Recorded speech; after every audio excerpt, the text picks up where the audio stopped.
AVP 24 news पर वक्त हो गया है दिन भर की 10 बड़ी खबरों का। भारत के विभिन्न राज्यों में मानसून का आगमन हो चुका है, मगर वहीं देश की राष्ट्रीय राजधानी में मानसून के पहुंचने में देरी होने के कारण दिल्ली का तापमान बढ़ता जा रहा है। वहीं अब दिल्ली वासियों को उमस की मार भी झेलनी पड़ रही है। फिलहाल उत्तर भारत में मानसूनी बारिश का इंतजार जारी है। राजधानी दिल्ली के कई इलाकों में हल्की बारिश से लोगों को सुकून तो मिला, मगर मौसम ने अचानक करवट ली और बारिश के कारण तापमान में हुई गिरावट के बाद भीषण गर्मी पड़ने लगी। वहीं बिहार और पूर्वी उत्तर प्रदेश में मानसून सक्रिय है। बिहार के कई हिस्सों में लगातार बारिश हो रही है। मौसम विभाग के अनुसार जुलाई के पहले सप्ताह में कम बारिश होगी, लेकिन महीने के दूसरे सप्ताह में मानसून की रफ्तार मजबूत हो जाएगी। मौसम विभाग के अनुसार आज असम, मेघालय, पश्चिम बंगाल, सिक्किम और बिहार में भारी बारिश की संभावना है।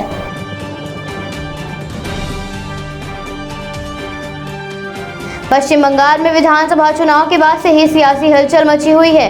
विधानसभा चुनाव के बाद से पश्चिम बंगाल में जारी हिंसा पर सुनवाई करने के बाद कोलकाता हाई कोर्ट ने ममता सरकार को शुवेंदु अधिकारी को सुरक्षा मुहैया कराने का भी आदेश दिया है।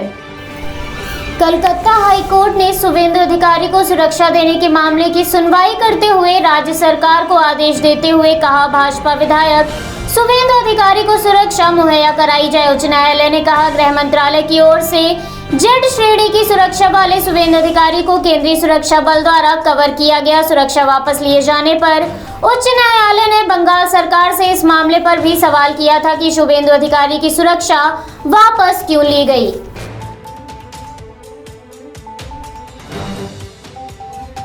BSF के महानिदेशक राकेश अस्थाना ने जम्मू कश्मीर में लगातार ड्रोन दिखाई देने के मद्देनजर कहा, जम्मू स्थित वायुसेना के ठिकाने पर ड्रोन से बम गिराने की घटना बहुत गंभीर है और बहुत खतरनाक है। इस प्रकार की चुनौती से निपटने के लिए तत्काल प्रौद्योगिकी विकसित करने की आवश्यकता है।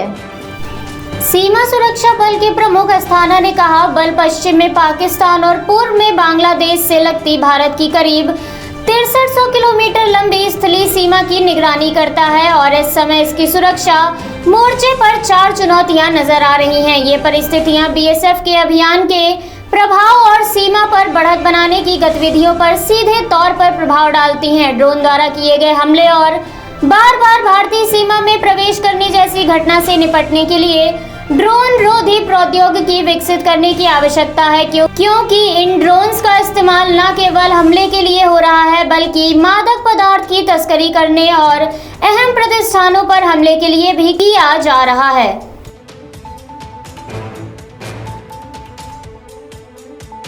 संकट के काल में बढ़ते हुए बेरोजगारी के दर के मद्देनजर उत्तर प्रदेश में 74,000 रिक्त पदों पर भर्ती की तैयारियां की जा रही हैं। राज्य के मुख्यमंत्री योगी आदित्यनाथ ने विभिन्न पदों पर चयन व भर्ती आयोगों के अध्यक्षों के साथ बैठक कर इन पदों पर भर्तियों की प्रक्रिया को तेजी से प्रारंभ करने के दिशा निर्देश जारी किए हैं। मुख्यमंत्री ने अपने सरकारी आवास पर यूपी अधीनस्थ सेवा चयन आयोग, यूपी उच्चतर शिक्षा चयन आयोग, राज्य लोक सेवा आयोग तथा यूपी माध्यमिक शिक्षा सेवा चयन बोर्ड के अध्यक्षों के साथ बैठक की। इन आयोगों व बोर्ड के तहत विभिन्न पदों पर होने वाली भर्तियों की कार्य योजना की पूर्ण जानकारी प्राप्त की, जिसमें उनको बताया गया कि अधीनस्थ सेवा चयन आयोग 30,000 पदों पर, उच्चतर शिक्षा चयन आयोग 17,000 पदों पर और माध्यमिक शिक्षा सेवा चयन बोर्ड 27,000 रिक्त पद हैं, जिन पर भर्तियां की जानी चाहिए।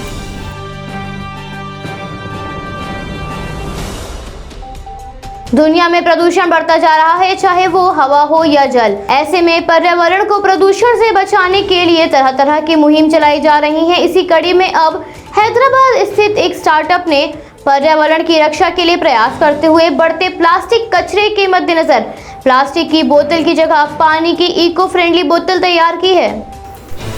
यानी इस मुहिम के तहत अब प्लास्टिक की जगह पेपर बैग में पानी मिलेगा। IT विशेषज्ञ सुनीत तातीनेनी और चैतन्य अय्यनपोडी ने प्लास्टिक कचरे को कम करने के उद्देश्य से स्टार्टअप कैरो वाटर की शुरुआत की। गौरतलब है कि कैरो वाटर को शुरू करने के लिए दोनों ने अपनी कॉर्पोरेट सेक्टर की नौकरी छोड़ दी है। स्टार्टअप कैरो वाटर के सह संस्थापक सुनीत तातीनेनी ने बताया, लंबा सफर करने वाले व्यक्ति कम से कम 1 लीटर पानी की 5 बोतलें तो जरूर खरीदेगा। इन बोतलों में से केवल 10% से भी कम की रिसाइकलिंग हो पा रही है, जो काफी गंभीर मुद्दा है। इस प्रॉब्लम के सलूशन के लिए कार्डबोर्ड बॉक्स का उपयोग करके पानी पैक करके इस नई मुहिम को शुरू किया है ताकि पर्यावरण सुरक्षित रह सके और इसमें भरपूर पानी रिसाइकिल करने योग्य बैग इन बॉक्स बैग में भर दिया जाता है।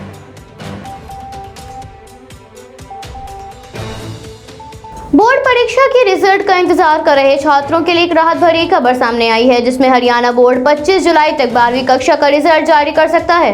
बोर्ड ने स्कूलों से इससे पूर्व 6 जुलाई तक आंतरिक मूल्यांकन के नंबरों को जमा करने के लिए कहा था, मगर उसके बाद बोर्ड ने आंतरिक मूल्यांकन नंबरों को जमा करने की समय सीमा बढ़ाकर 28 जून से लेकर 6 जुलाई कर दी। हालांकि अभी तक बोर्ड की ओर से रिजल्ट को जारी करने को लेकर कोई पुख्ता तारीख नहीं साझा की गई है। गौरतलब है, सुप्रीम कोर्ट ने सभी राज्यों के बोर्ड से 31 जुलाई तक 12वीं कक्षा की परीक्षाओं के रिजल्ट को जारी करने का निर्देश जारी किया है। ऐसे में हरियाणा बोर्ड इस महीने की किसी भी तारीख को 12वीं कक्षा के छात्रों का रिजल्ट जारी कर सकता है।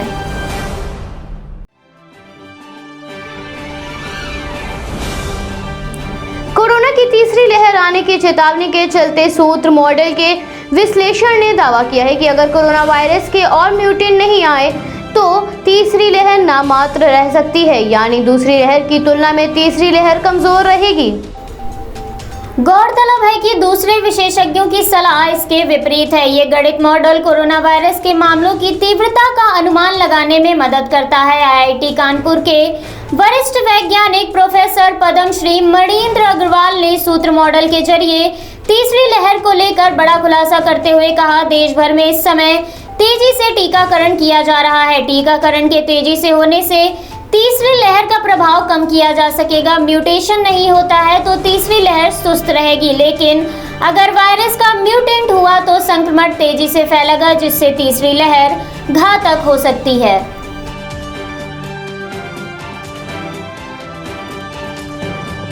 भारत बायोटेक द्वारा निर्मित स्वदेशी कोवैक्सीन के तीसरे चरण के ट्रायल के अंतिम नतीजों को जारी कर दिया गया है। भारत बायोटेक ने 130 पुष्ट मामलों के मूल्यांकन के बाद थर्ड ट्रायल के परीक्षणों के हिस्से के रूप में कोवैक्सीन की प्रभावकारिता के लिए अंतिम विश्लेषण को समाप्त किया है।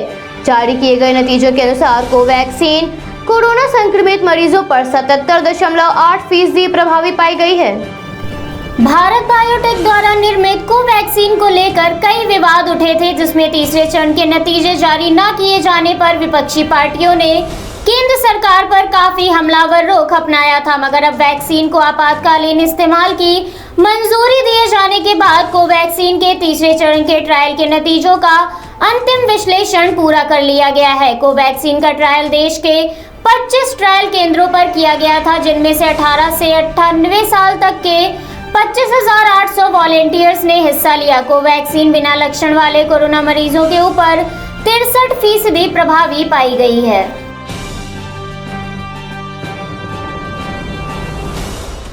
देश में कोरोना संक्रमण के मामलों में लगातार गिरावट दर्ज की जा रही है। पिछले 24 घंटों में कोविड-19 के 44,111 नए मामले सामने आए। इस दौरान 738 लोगों की इस महामारी के कारण जान चली गई है।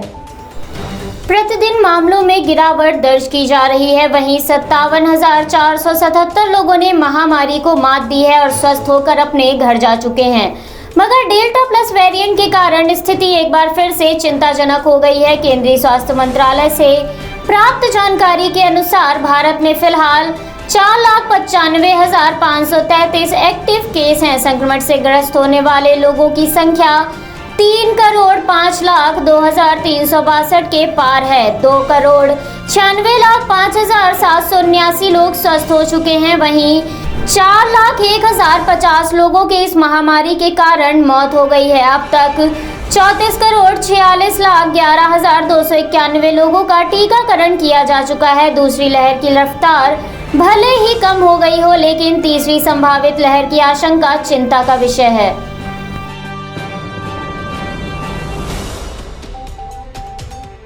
भारत और फ्रांस के बीच हुए राफेल सौदे को लेकर फ्रांस सरकार ने बड़ा कदम उठाते हुए 59,000 करोड़ रुपए के राफेल सौदे में हुए कथित भ्रष्टाचार की अब फ्रांस में न्यायिक जांच की जाएगी।